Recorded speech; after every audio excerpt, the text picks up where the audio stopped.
8वां अध्याय है सिंचाई एवं नदी घाटी परियोजनाएं। पहला प्रश्न है कि सरदार सरोवर बांध डैश डैश नदी पर स्थित है। इसका उत्तर हो जाएगा ऑप्शन सी, नर्मदा नदी पर। सरदार सरोवर बांध गुजरात राज्य में नर्मदा नदी पर स्थित है। यह बांध 4 राज्यों गुजरात, मध्य प्रदेश, महाराष्ट्र तथा राजस्थान में पानी तथा बिजली की आपूर्ति करता है। अगला प्रश्न है कि निम्नलिखित में से कौन सा जोड़ा सही सुमेलित नहीं है। इसका उत्तर हो जाएगा ऑप्शन डी, गोदावरी का नागार्जुन। यह जो है सही नहीं है। इसमें देख लेते हैं बारी बारी से। जो सतलज है उसका गुरु गोविंद सिंह सागर बांध है, कावेरी है कृष्णराज सागर, चंबल है गांधी सागर और कृष्णा पर है नागार्जुन सागर। तीसरा प्रश्न है कि पट्टी सीमा परियोजना निम्नलिखित में से किन नदियों के एकीकरण से जुड़ी है। इसका उत्तर ऑप्शन बी हो जाएगा, कृष्णा और गोदावरी। पट्टी सीमा सिंचाई परियोजना कृष्णा और गोदावरी नदियों की एकीकरण से जुड़ी है। यह दक्षिण भारत की पहली नदी जोड़ो परियोजना है। परियोजना का आधारशिला मार्च 2015 में रखी गई थी और इसे 1 वर्ष के निर्धारित समय में पूरा किया गया। इस परियोजना का उद्देश्य गोदावरी नदी के बाढ़ के पानी को रायल सीमा की ओर मोड़ना है। चौथा प्रश्न है कि वंशधारा जल विवाद का संबंध किन राज्यों से है। वंशधारा का इसका उत्तर देख लेते हैं। इसका उत्तर हो जाएगा ऑप्शन बी, वंशधारा जल विवाद ओडिशा और आंध्र प्रदेश के बीच है। वंशधारा नदी ओडिशा के कालाहांडी जिला से शुरू होती है तथा आंध्र प्रदेश से होते हुए बंगाल की खाड़ी में गिरती है। पांचवा प्रश्न है कि हीराकुंड बांध किस नदी पर बनाया गया है। इसका उत्तर ऑप्शन सी हो जाएगा, महानदी पर हीराकुंड बांध बनाया गया है। हीराकुंड बांध ओडिशा में महानदी पर बनाया गया है। यह विश्व का सबसे लंबा बांध है। यह भारत की स्वतंत्रता के पश्चात शुरू की गई बृहद बहुउद्देशीय नदी घाटी परियोजना में से एक है। भागीरथी नदी पर टिहरी बांध उत्तराखंड में है। कृष्णा नदी पर श्रीशैलम आंध्र प्रदेश में है। चंबल राणा प्रताप सागर है, अतः विकल्प सी सही है। छठा प्रश्न है कि विश्व की सबसे बड़ी बहुउद्देशीय बहुचरणीय लिफ्ट सिंचाई परियोजना डैश कालेश्वरम कहाँ स्थित है। इसका उत्तर ऑप्शन डी हो जाएगा, तेलंगाना में। कालेश्वरम लिफ्ट सिंचाई परियोजना तेलंगाना में स्थित है। यह एक बहुउद्देशीय परियोजना है, ये जो गोदावरी नदी पर निर्मित है। इसके माध्यम से तेलंगाना के 13 जिलों में सिंचाई एवं पेयजल की समस्या को दूर करने में मदद मिलेगी।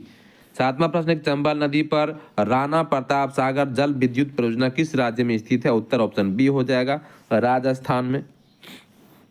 चंबल नदी पर राणा प्रताप सागर बांध राजस्थान में चुलिया जलप्रपात के पास बनाया गया है। इस बांध की ऊंचाई 54 मीटर है। इसके अलावा चंबल नदी पर गांधी सागर बांध, जवाहर सागर बांध व कोटा बैराज का निर्माण किया गया है। आठवां प्रश्न है कि निम्नलिखित में से कौन सा जोड़ा बेमेल है। इसका उत्तर ऑप्शन ए हो जाएगा, कोयना परियोजना केरल। यह जो है बेमेल है क्योंकि कोयना परियोजना महाराष्ट्र होना चाहिए, तवा परियोजना मध्य प्रदेश है, रिहंद परियोजना उत्तर प्रदेश, काकरापार परियोजना गुजरात में है।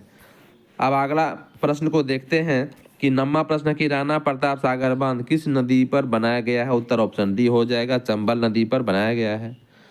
राणा प्रताप सागर बांध राजस्थान के रावत भाटा जिले में चंबल नदी पर बना है। इस बांध की ऊंचाई लगभग 54 मीटर है। यह बांध गांधी सागर बांध से लगभग 48 किलोमीटर दूर चुलिया जलप्रपात के निकट स्थित है। 10वां प्रश्न है कि निम्नलिखित में से कौन सा युग्म सही नहीं है। उत्तर ऑप्शन डी हो जाएगा, नागार्जुन सागर बांध गोदावरी। यह जो है सही नहीं है क्योंकि इसका कृष्णा नदी होना चाहिए। भाखड़ा नागल बांध है सतलज पर। सरदार सरोवर बांध है नर्मदा पर। हीराकुंड बांध महानदी पर। नागार्जुन सागर बांध कृष्णा नदी पर है। 11वां प्रश्न कि भाखड़ा बांध किस नदी पर स्थित है। उत्तर ऑप्शन डी हो जाएगा, सतलज नदी पर भाखड़ा बांध है। भाखड़ा नागल बांध हिमाचल प्रदेश में बिलासपुर जिले में सतलज नदी पर स्थित देश की सबसे बड़ी बहुउद्देशीय परियोजना है। टिहरी बांध के बाद यह भारत का दूसरा सबसे ऊंचा बांध है। इसकी ऊंचाई 226 मीटर है। पंडित जवाहरलाल नेहरू द्वारा 22 अक्टूबर 1963 को इस देश को समर्पित किया गया था। भारत में सबसे ऊंचा जलप्रपात ऑप्शन बी हो जाएगा, जोग जलप्रपात। विकल्प के अनुसार भारत का सबसे ऊंचा जलप्रपात जोग गरचोप्पा महात्मा गांधी जलप्रपात है। यह शरावती नदी पर कर्नाटक राज्य में स्थित है। संपूर्ण रूप से भारत का सबसे ऊंचा जलप्रपात कुंचिकल जलप्रपात है। यह वराह नदी पर कर्नाटक में है। अगला प्रश्न कि मनाली से लेह तक बनी विश्व की सबसे ऊंची सड़क ऊंचाई पर स्थित है। Option C, 4000 metre. मनाली से लेह तक बनी विश्व की सबसे ऊंची सड़क 4000 मीटर ऊंचाई पर स्थित है। सीमा सड़क संगठन BRO ने लद्दाख में विश्व की सबसे ऊंची सड़क 4000 मीटर यानी कि 19,024 फीट की अधिक ऊंचाई पर स्थित उमलिंगला टॉप से होकर गुजरती है। BRO की हिमांक परियोजना के तहत इसका निर्माण किया गया है। अब आगे बढ़ते हैं और अगला प्रश्न को देखते हैं। अगला प्रश्न है 14 नंबर का कि टिहरी बांध परियोजना निर्मित जलाशय का नाम है ऑप्शन सी स्वामी राम तीर्थ सागर। टिहरी बांध परियोजना का निर्माण भागीरथी व भिलंगना नदी के संगम पर स्थित किया गया है। इस बांध के पीछे निर्मित जलाशय को स्वामी रामतीर्थ सागर नाम दिया गया है। इस बांध का निर्माण भूकंप क्षेत्र के जोन 5 में किया गया है, अतः इसे भूकंप के दृष्टिकोण से अति संवेदनशील माना जाता है। 15वां प्रश्न है कि सैलोलिम रिजर्वायर निम्नलिखित में से किस राज्य में स्थित है? ऑप्शन सी गोवा में है। सैलोलिम रिजर्वायर गोवा में स्थित है। सैलोलिम बांध परियोजना गोवा में ज्वारी नदी की सहायिका सैलोलिम नदी पर निर्मित है। पौंग जल विद्युत परियोजना कहाँ स्थित है? इसका उत्तर ऑप्शन सी हो जाएगा, हिमाचल प्रदेश में है। पौंग जल विद्युत परियोजना हिमाचल प्रदेश की ब्यास नदी पर निर्मित किया गया है। इस परियोजना का उद्देश्य सिंचाई एवं जल विद्युत शक्ति सृजित करना है। पौंग बांध के पश्चिम भाग में महाराणा प्रताप सागर झील का निर्माण किया गया है, जो एक प्रसिद्ध पक्षी अभयारण्य भी है। 17वां है कि तालाबों द्वारा सर्वाधिक सिंचित भूमि किस राज्य में है? उत्तर ऑप्शन बी हो जाएगा, तमिलनाडु में। तालाब द्वारा सर्वाधिक सिंचित भूमि वाला राज्य तमिलनाडु है। यह राज्य तालाबों द्वारा सिंचाई का पारंपरिक क्षेत्र रहा है। तालाबों द्वारा सिंचाई द्वारा दक्षिण प्रायद्वीप के पूर्वी भाग में अधिक लोकप्रिय है। यह कठोर उबड़ खाबड़ निचले पठारी भागों में मौसमी नदियों को बांधकर तालाब बना लिया जाता है। अगला प्रश्न है कि त्रिवेणी नहर किस नदी पर निर्मित है? उत्तर ऑप्शन सी हो जाएगा, गंडक नदी पर निर्मित है। त्रिवेणी नहर भारत में बिहार के उत्तर पश्चिमी क्षेत्र के चंपारण जिले में सिंचाई करने के लिए बनाई गई एक नहर है। यह नहर गंडक नदी के बाएं तट से निकाली गई है। अगला प्रश्न है 19वां, निम्नलिखित नहर प्रणालियों में किसके द्वारा बिहार के क्षेत्र में सिंचाई होती है? ऑप्शन बी हो जाएगा, त्रिवेणी नहर के द्वारा। इसकी व्याख्या देख लेते हैं कि त्रिवेणी नहर भारत नेपाल सीमा के समीप पश्चिमी चंपारण जिले के त्रिवेणी नामक स्थान पर गंडक नदी से निकाली गई। यह नहर मुख्य रूप से पश्चिमी चंपारण जिले की भूमि की सिंचाई करती है। 20वां प्रश्न है कि नागार्जुन सागर बहुउद्देशीय परियोजना कौन सी नदी पर स्थित है? ऑप्शन हो जाएगा ऑप्शन डी, कृष्णा नदी पर है।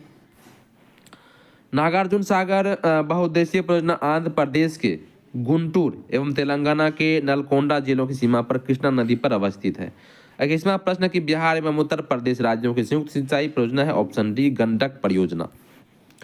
बिहार एवं उत्तर प्रदेश राज्यों की संयुक्त सिंचाई परियोजना गंडक परियोजना है। यह परियोजना गंडक नदी पर है। ज्ञातव्य है कि गंडक नदी नेपाल हिमालय से निकलकर भैंसा लोटन के समीप बिहार और उत्तर प्रदेश की सीमा बनाती है। गंडक नदी सोनपुर के समीप गंगा में मिल जाती है। भारत की सिंचाई क्षमता का 47.78% पूरा होता है। ऑप्शन बी हो जाएगा, लघु एवं बृहद परियोजना से। भारत में लघु एवं बृहद परियोजना में सर्वाधिक सिंचाई होती है। भारत में 3 प्रकार की सिंचाई परियोजनाएं प्रचलित है।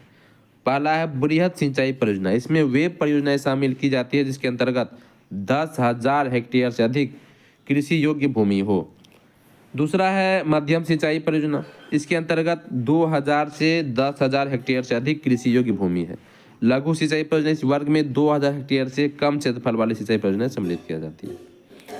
तो इसमें कि मैथौन, बेल पहाड़ी एवं तिलैया बांध किस नदी पर बनाया गया? ऑप्शन बी हो जाएगा, बराकर नदी पर। दामोदर घाटी परियोजना के अंतर्गत मैथौन, बेल पहाड़ी एवं तिलैया बांध बराकर नदी पर तथा पंचेत पहाड़ी बांध दामोदर नदी पर स्थित है। बोकारो नदी पर बोकारो बांध स्थित है।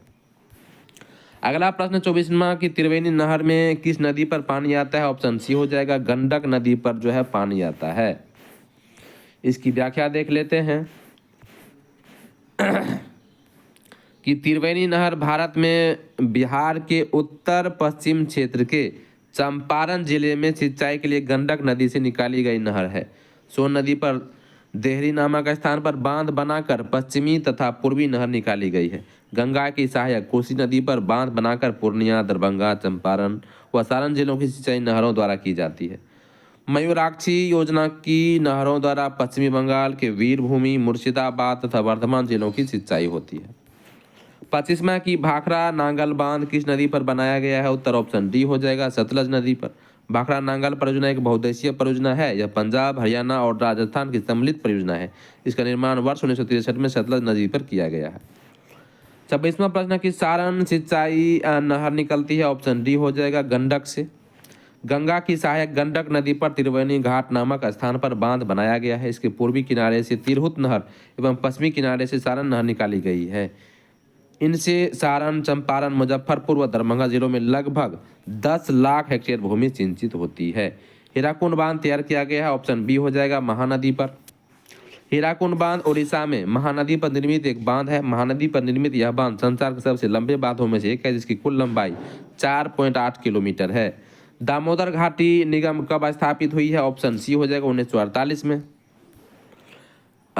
अमेरिका की टेनेसी घाटी योजना से प्रभावित होकर ही भारत सरकार ने 1948 ईस्वी में दामोदर घाटी निगम की स्थापना एक अधिनियम बनाकर बिहार तथा पश्चिम बंगाल की सरकार के साथ मिलकर किया गया था, जिससे इसके जल का उपयोग सिंचाई में किया जा सके और साथ ही बिजली का उत्पादन भी किया जा सके। भाखड़ा नांगल एक संयुक्त परियोजना है। ऑप्शन ए, हरियाणा, पंजाब, राजस्थान की। भाखड़ा नांगल पंजाब, हरियाणा, राजस्थान की संयुक्त परियोजना है। सतलज नदी पर भाखड़ा नांगल बांध का निर्माण किया गया है। इस बांध के पीछे गोविंद सागर जलाशय है। इस योजना के निम्न उद्देश्य हैं: सतलज व यमुना के मध्यवर्ती भाग में सिंचाई करना, सरहिंद नहर में जल बढ़ाकर सिंचाई क्षेत्र में वृद्धि करना, गंगा नहर द्वारा राजस्थान में सिंचाई करना, 12 लाख किलोवाट विद्युत उत्पादन करना। 30वां प्रश्न हो जाएगा, सिंचित भूमि के अंतर्गत शुद्ध बोई गई भूमि प्रतिशत के घटते क्रम में रखे गए राज्यों को सही क्रम को पहचानिए। ऑप्शन सी हो जाएगा, पंजाब, हरियाणा, उत्तर प्रदेश और आंध्र प्रदेश हो जाएगा। सिंचित भूमि के अंतर्गत शुद्ध बोई गई भूमि में प्रतिशत के घटते क्रम में राज्यों का सही क्रम पंजाब, हरियाणा, उत्तर प्रदेश व बिहार है।